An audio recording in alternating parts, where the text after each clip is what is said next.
함께 말씀 보겠습니다. 시편 23편.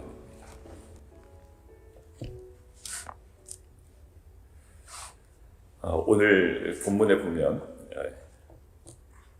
몇 개 줄을 먼저 좀 쳐보겠습니다. 1절 보면 내게 부족함이 없으리로다.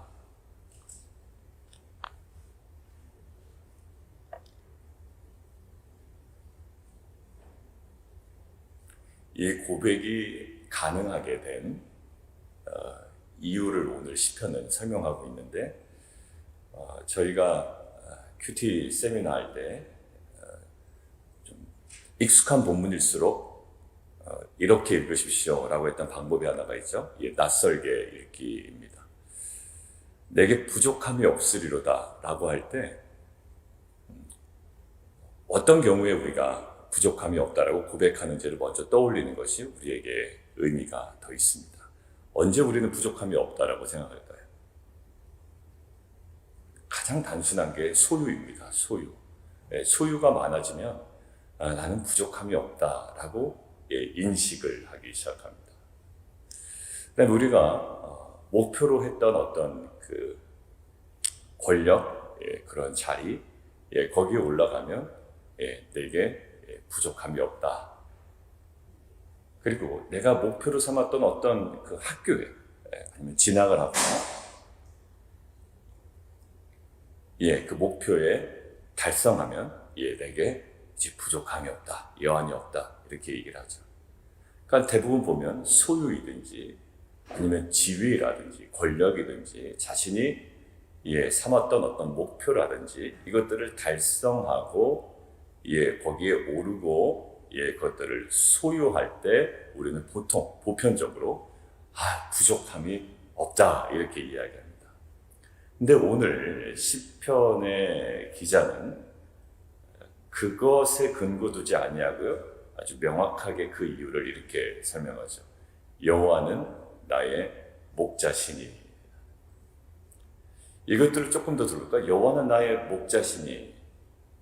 자, 거기에 굉장히 단순하지만 간과하지 말아야 될 단어가 하나 있습니다. 뭐냐면 여호와는 나의 목자시니. 나의 목자시니.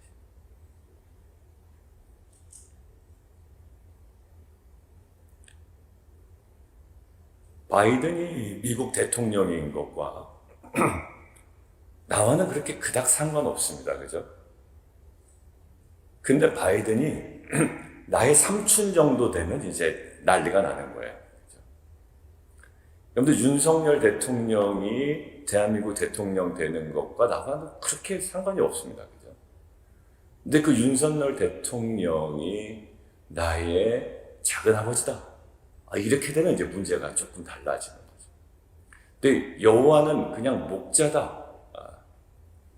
라는 것이 아니고 나의 목자다라는 것은 뭐가 생기는 겁니다? 구체적 관계가 생기는 거예요. 그럼 그가 목자라는 규정을 딱 우리가 내리면 나는 뭐가 되는 겁니까? 나의 목자니까 나는 양이 되는 거야. 그러니까 그의 목자 되심과 제가 아까 시작 기도할 때 그분의 목자 되심과 나의 양됨을 인식하는 게 만족의 중요한 이유가 됩니다.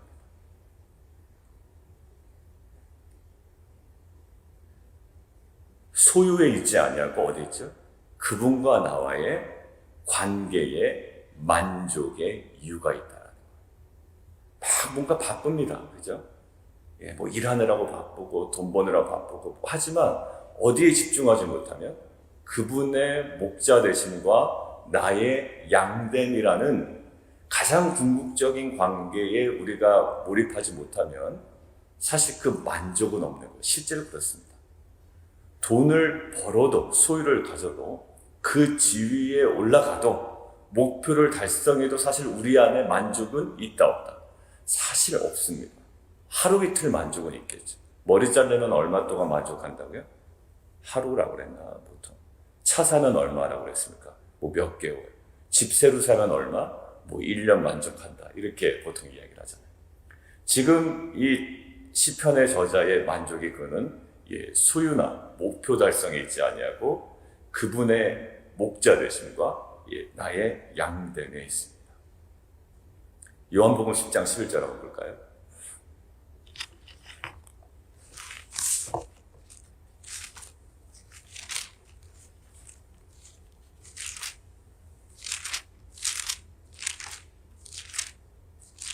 요한복음 10장 11절입니다. 7절 소제목이 어떻게 되어 있는지 한번 보시겠습니까? 7절 소제목. 항상 성경 공부할 때 그 소제목 먼저 읽죠? 소제목이 뭐로 되어 있습니까?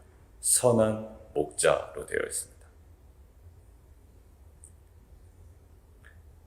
그것들 인식하고 우리 11절 우리 함께 보겠습니다.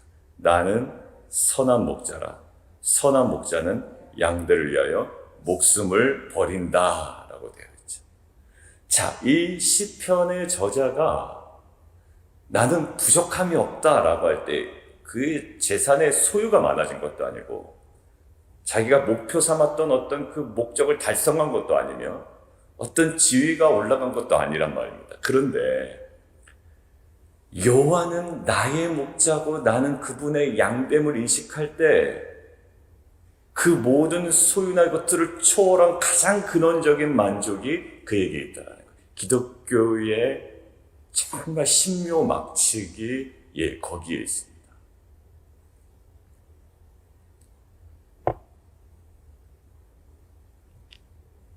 오늘 이 새벽 아침에 이 시편의 저자의 고백이 저와 여러분의 대부분 가장 신앙적인 저 근저에서 회복되어야 될 그 신앙의 고백이 되기를 바랍니다. 다윗에게 지금 보통 다윗이라고 얘기하는데 이 시편의 저자에게 어떤 환경적인 변화를 지금 얘기하고 있지는 않아요. 오히려 종말론적인 마지막에 메시지가 있단 말이에요. 내가 여호와의 집에 거하리로다. 이건 또 무슨 말입니까? 원수의 목전에서 내게 상을 베푸실 거다. 근데 지금 당장 그럴 만한 것이 없음에도 불구하고 충분히 그럴 수 있다라는 고백이 오늘 다윗에게 있어요. 시편의 저자에게. 그리고 이것이 나중에 예수님께서 이 땅 가운데 오셨을 때 나는 누구다? 에고 에이미. 그 예수님의 그 어떤 분명한 정체성에 대해서 사역에 대해서 이야기하실 때 그 중에 하나가 나는 선한 목자다. 선한 목자는 누구를 위하여? 양들을 위하여 자기의 목숨을 버린다. 실제로 어떻게 하셨나요? 어제 우리가 예배 때 함께 나눈 것처럼 그분이 하나님과의 동일시, 하나님과의 동등됨을 오히려 포기하시고 전혀 그럴 필요 없는 이 죄인들과의 동등됨, 죄인과의 동일시를 선택하셔서 우리의 허물을, 우리의 죄악을 다 짊어지시고 어디로 올라가셨어요? 십자가 위에 달리셨단 말이에요. 그러니까 그분의 죄인들을 향한 동일시는 기적의, 구원의, 부활의 출발이었어요. 그래서 어제 메시지 핵심 뭐였나요? 우리가 단순히 객관하여 기도할 수 있지만 이제는 그들의 아픔과 슬픔과 연약함과 그 모든 것들을 동일시하여 우리가 어디로 가자? 십자가를 향해 가자. 오늘 우리가 의지할 수 있는 것이 어디 있나요? 결국 선한 목자 대신 오늘 예수 그리스도로 인하여 오늘 우리가 시편의 저자와는 동일한 관점으로 충분히 부족함이 없습니다 라는 이러한 고백이 우리 안에 정말 회복되기를 원합니다. 자, 14절 볼까요? 나는 선한 목자라. 나는 내 양을 알고 양도 나를 아는 것이 아버지께서 나를 아시고 내가 아버지를 아는 것 같으니 나는 양을 위하여 목숨을 버리노라. 2번 반복하죠. 11절에 선한 목자는 양들을 위하여 목숨을 버리고 14절 선한 목자는 양을 알고 양도 나를 아는 것이 아버지께서 나를 아시고 내가 아버지를 아는 것 같으니 정말 합일 아닙니까? 하나됨. 그래서 나는 양을 위하여 목숨을 버린다. 우리가 천군만마를 얻었다라고 보통 이야기를 하는데요. 정말 자기를 너무나도 잘 알고 너무나도 잘 알고 이해하고 속마음까지도 알며 마지막 순간에 나를 위하여 목숨을 버릴 수 있는 한 사람만 있다면 사실 나에게 그닥 살아가는데 어려움은 없을 것 같아요. 자꾸 배반을 하고 딴소리를 해서 문제지, 사실 그런 사람 한 사람이라도 있으면 정말 세상 살아가만 날 겁니다. 그런데 누구나 예수 그리스도께서 우리에게 선한 목자가 되시고 나는 양들을 너무나도 잘 알고 양도 나를 아는 것이 아버지께서 나를 아는 것과 내가 아버지를 아는 것과 거의 별반 다르지 않아. 근데 오늘 찬송가 오늘 한번 보셨어요? 저는 깜짝 놀랐는데, 여러분들 오늘 찬송가 우리가 불렀던 거에 저는 오늘 또 처음 이 찬송가를 불렀는데 2절 한번 보십시오. 2절에 부르다가 보니까 오늘 이 편집자가 왜 오늘 찬송가를 골랐는지 알겠다 라고 부르던 중에 어느 부분에서 여러분들 좀 캐치가 되셨습니까?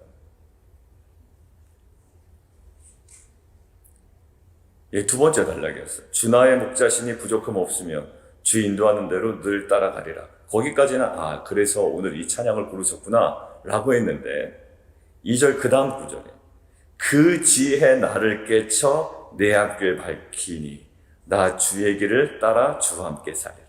뭐라고 되어 있습니까? 그 지혜 나를 깨쳐. 그 지혜 나를 깨쳐.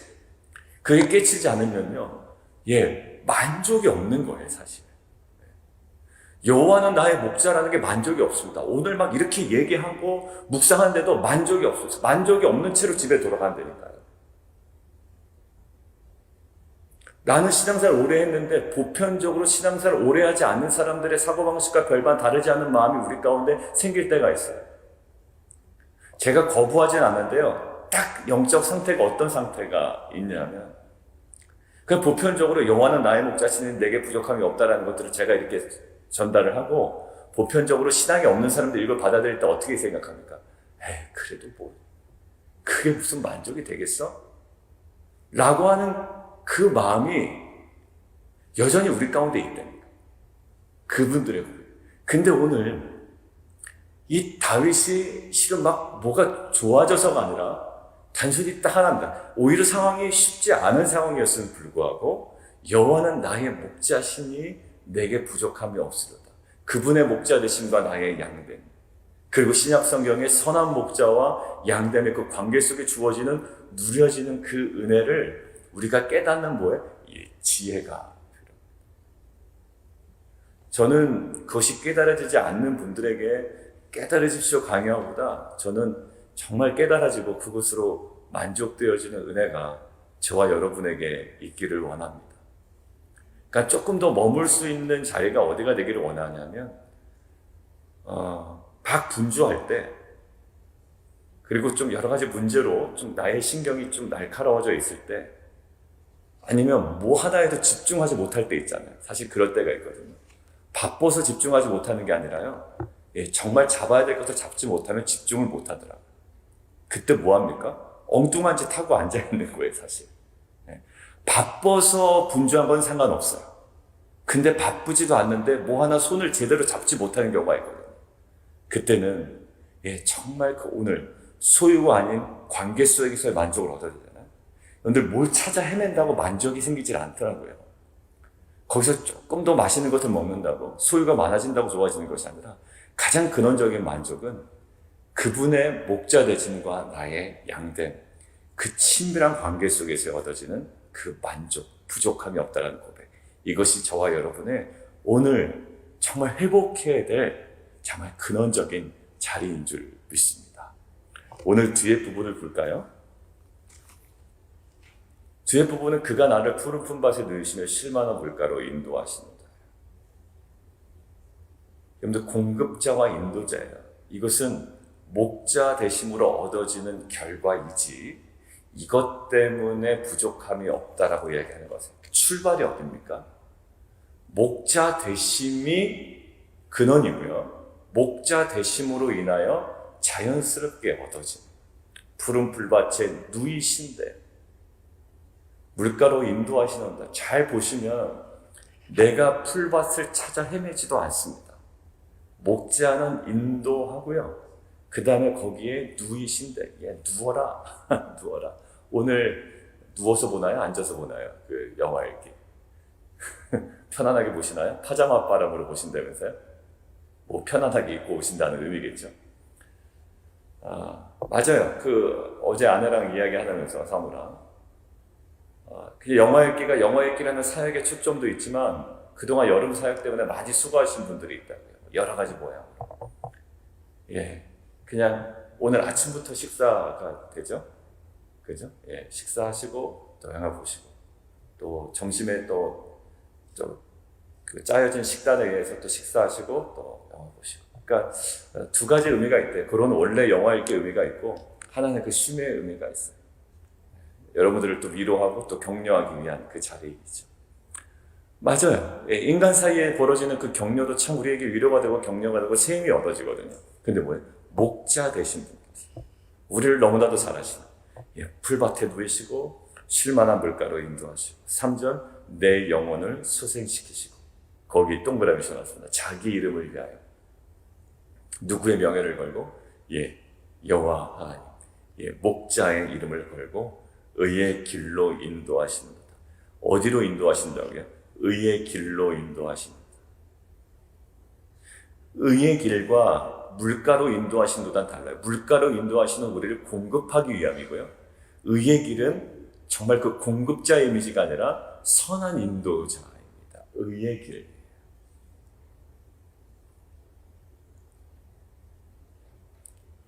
저 4절에 내가 사망의 음침한 골짜기로 다닐지라도 해를 두려워하지 않을 것은 이게 아까 이야기한 부족함이 없으리로다와 상응되는 또 다른 표현입니다. 내게 부족함이 없으리로다 이유가 뭐라고요? 부자 되기 때문에가 아니라 그분의 목자 되심과 나의 양됨을 깨닫는 그 고백의 자리에서만 얻어질 수 있는 그러한 우리의 은혜. 그래도 여전히 문제 때문에 고민되시죠, 지금? 막 신경 쓰는 일이 있으시잖아요. 다윗도 신경 쓰는 일이 엄청 많았습니다. 그런데 어디서 딱 그 지혜가 깨달아지는 거예요. 오늘 해를 두려워하지 않는다라는 거 자기가. 어디? 골짜기로 다닐지라도. 이유가 뭐예요? 거기 이유가 저는 여호와는 나의 목자시니 이유를 네모박스로 쳐놨고요. 4절의 이유에 대해서 네모박스로 쳐놨는데 어디 네모박스로 쳐놨냐면 주께서 나와 함께 하시니라. 여러분들 은혜가 안 될 땐 이게 은혜가 안 됩니다. 정말요. 이게 뭐가 은혜가 되겠어요, 여러분들? 그죠? 보이지도 않는 분이 함께 하신다고 주장하시는 게 은혜가 되나? 여러분들 근데 이게 은혜가 돼요. 왜냐하면 마태복음에 보시면 예수님께서 이 땅 가운데 오셔서 예수라 임마누엘 하실 때 그 뜻이 뭐라고요? 하나님이 우리와 함께 계시다. 그게 아무런 의미가 없다면 그것은 하나의 레토릭에 불과합니다. 그냥 수사학적 표현에 불과해요. 그냥 그런 어떤 관념이 그냥 우리를 편안하게 한다는 게 아니라 그건 뭐다? 우리에게 실제가 됩니다. 여러분들 시퍼렇게 살아계신 하나님께서 나와 함께 하신다는 것이죠. 다윗은 그것을 느낀 겁니다. 깨닫는 지혜가 있었던 거예요. 모세에게 여러 번 말씀드려요. 모세가 다시 애굽으로 들어가라는 거예요. 어떻게 들어가요? 뭘 가졌다고? 80세 된 노인인데 이제 왕자로서의 품위도 다 잃어버렸는데 뭘 가지고 들어갑니까? 그러니까 모세가 물어보는 거예요. 난 부족함이 많습니다. 그리고 해를 두려워해야 될 사람입니다. 근데 모세에게 하나님께서 말씀하신 거죠. 내가 너와 함께 합니다. 출애굽기 3장 4장에 내가 누군데 들어갑니까? 라고 할 때 하나님께서 분명한 거 하나 말씀하시고 내가 너와 함께 할 거야. 그게 모세에게 가장 필요한 거였어요. 왜? 그게 실제로 느껴지는 거예요. 그래서 모세는요 특권을 얻게 됩니다. 그 장막, 성막, 구별된 곳에서 하나님과 독대하는 거예요. 실제로 봤는지 음성을 들었는지 만졌는지 아무도 몰라요. 근데 나를 대면하여 본 자다라고 이야기합니다.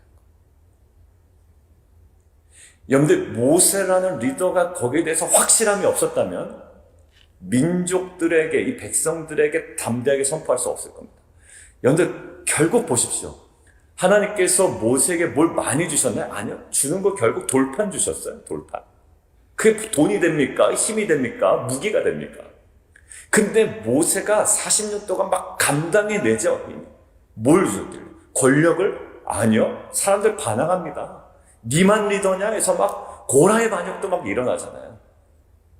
예, 외형적인 것들은요, 여전히 있어요. 여러분들 리더십으로 섬기실 때 그렇죠? 밑에서 막 난리칠 때도 있답니다. 이것들은 어떤 대결 구도가 아니라 그것들 항상 안고 가는 문제예요. 나 리더라고 나를 왜 리더 취급 안 해줘? 그래봤자 소용없어요. 취급 안 하는 사람들은 여전히 있고요. 그것은 어쩔 수 없는 일이에요. 근데 모세가 흔들리지 않을 수 있었던 이유는 권력이 더 강해졌기 때문이가 아니라 뭘까요? 그 관계가 명확했기 때문이에요. 보십시오. 뭐 살아가는데 다윗처럼 고생한 사람은 어디 있습니까? 근데 딱 하나 분명하죠. 여호와는 나의 목자시니, 그리고 두 번째, 주께서 나와 함께 하십니다. 마태복음 28장 맨 마지막 가보십시오. 제자들이 이제 떠납니다. 예수님 떠나시고 제자들 두고 간다고요. 하늘과 땅의 모든 권세를 내게 주셨으니 너희는 가서 모든 족속으로 제자를 삼아 아버지와 아들과 성령의 이름으로 침례를 베풀고 내가 너희에게 분부한 모든 것을 가르쳐 지키라. 그러고서 쏙 내빼신단 말이야, 예수님이. 그런데 거기 맨 마지막에 볼지어다. 내가 세상 끝날까지 너희와 항상 함께 있으리라. 임마누엘. 여러분들, 오늘 그분의 목자 되심과 그 목자 되신 그분의 항상 우리와 함께 계신다는 그 임마누엘이 이 시편의 저자와 다윗의 만족의 근원이 됐고, 보호와 지지와 안전의 이유가 되었단 말이에요. 저도 이제 어젠가 그저께 이야기 나눴습니다. 제가 이제 뭐 무릎 아프고 뭐 만져진다고 이야기를 막 했잖아요. 막 호들갑을 떨면서.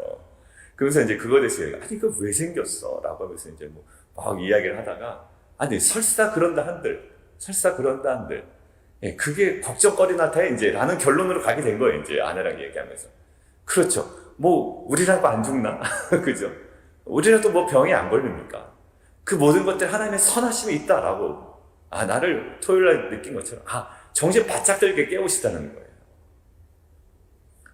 무엇에 만족 삼고 무엇을 목적 삼아야 되는지에 대한 정말 또 삐뚤어진 나의 시선을 다시금 보게 하시는 거예요. 여러분들, 다 주 안에서는 선합니다. 그리고 나와 함께 하시고요. 결국 보세요. 5절. 4절. 지팡이와 막대기잖아요. 이건 뭘까? 동일한 비슷한 단어인데 보호와 지지를 얘기하는 거예요. 완벽한 보호와 완벽한 지지, 나를 안위하시나이다. 그리고 5절. 주께서 내 원수의 목전에서 내게 상을 차려주시고 기름을 내 머리에 바르셨으니 내 잔이 넘치나이다.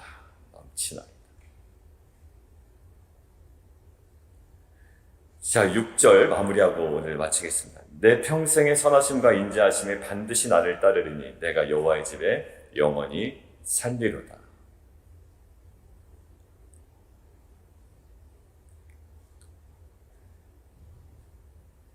내 평생의 선하심과 인자하심, 반드시 나를 따르리니. 여러분들, 이것은요, 무엇을 근거로 이렇게 자신감 있게 얘기하냐면 그 앞에 있는 두 가지입니다. 그분의 목자 되심과. 근데 지금 우리로 따지면 신약시대 우리는 어떻게 고백할까요? 단순히 목자 되심이 아니라 그 목자가 우리 위해 어떻게 하셨습니까? 이 십자가의 죽으심으로 우리를 구원하셨습니다. 자기의 아들을 주신 분이 그 다른 것 못 주시겠냐, 로마서 얘기하잖아요. 결국 이제는 가장 중요한 것을 얻었는데 이것은 우리는 전부를 얻은 자입니다. 여러분들, 예수 그리스도의 생명이 우리에게 접붙임 바 되었다라는 것은요, 예수 그리스도의 영광, 예수 그리스도의 그 풍성함, 그 생명, 그 모든 것들이 우리 안에 부어진 바 된 거예요. 오늘 그러니까 넘치나이다 라고 이야기하잖아요. 예, 그런 존재. 지난주에 우리가 주일에 얘기를 하는 것처럼 우리에게 이미 무엇이 주어졌다? 완벽한 영광. 예, 온전한 거룩. 그래서 무엇이 우리에게 주어진 사명은 끝까지, 저울에 달기까지 삼가 지켜나가는 거예요. 무엇하면서? 그것들을 누리며, 예, 거기에 만족하며, 이것들을 만끽하며, 내가 여호와의 집에 영원히 살리로다. 이것이 맨 마지막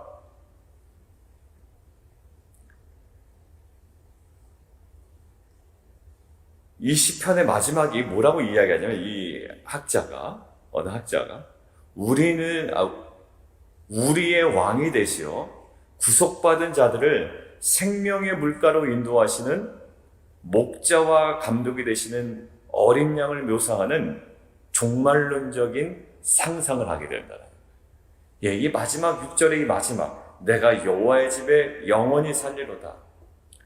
예, 지금 여러분들 이것들을 묵상하고 있으면 여러분들 안에 자연스럽게 어느 이미지가 떠오릅니까? 제가 잘못 전달한 것 같은데 이미지 안 떠오르시는 분이 어떤 이미지가 떠오르냐면 세상과 나의 복잡한 것은 간 것 없고 오직 구속한 주와 그분이 펼치시는 그 영광스러움이 우리 가운데 딱 오거든요.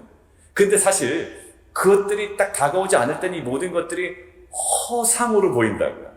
근데 이게 갑자기 우리 안에 영적 실상으로 딱 다가오는 거예요. 그것이 클릭이 되면 우리가 항상 신약 성경 공부할 때 마지막에 이야기한 것처럼 미래적 소망으로, 종말론적인 소망으로 현실을 충분히 감당할 수 있다 라고 했던 그 그림이 지금 시편 23편에 이미 그려지고 있는 거예요.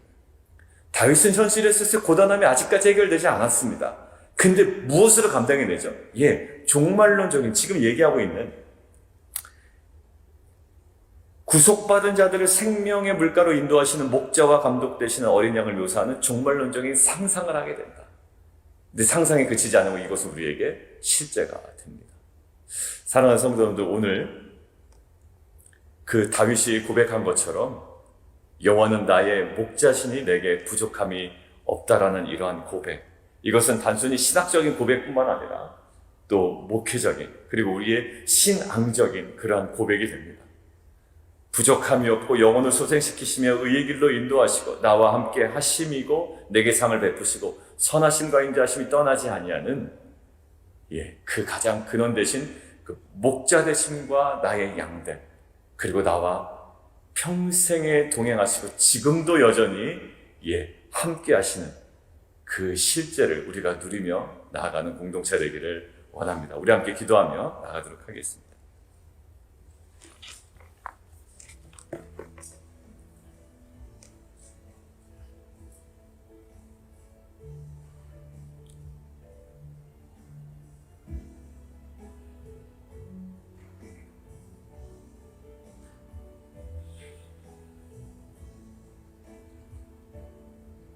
하나님 한 분만이 인생의 필요를 채우신다라는 믿음이 우리 가운데 있어야 됩니다. 우리 인생에 다양한 공급처가 있지만 유일한 공급처가 있다는 것을 우리는 인정을 해야만 돼요. 그분의 목자 되심과 나의 양 되심. 양들 입장에서 저기도 있고 여기도 있고 온 동네 사방에 다 있다고 하지만 사실 이 양이 그 모든 것들을 제대로 공급받으려면 목자 대신, 선한 목자 대신 잘 만나야 되고요. 그분의 인도하심을 따라 다양한 것들을 공급받는 거예요. 그래서 결국 하나님 한 분만이 인생의 필요를 채우시고 인도하시며 특별히 보존하신다라는 믿음을 선언합니다. 뭐라고요? 필요를 채우시고 공급자, 인도하시며 인도자, 보존하신다. 마지막 구속사의 맨 마지막 장면, 보존하신다는 그 믿음을 선언하고 있습니다. 계속 주님께서 나를 위해서 무엇을 하신다. 목자 되신 주님께서 하신다는 게 우리의 어떤 행위에 있지 아니합니다. 여러분들 그러한 신앙의 고백이 그리고 나와 함께 하시는 그 하나님에게 영적 실제를 오늘 하루 깊이 누리며 또 그것으로 만족되어지는 부족함이 없습니다라는 이 고백이 우리 안에 회복되어지는 귀한 공동체가 되기를 원합니다. 우리 함께 기도하며 나아가도록 하겠습니다. 기도하겠습니다.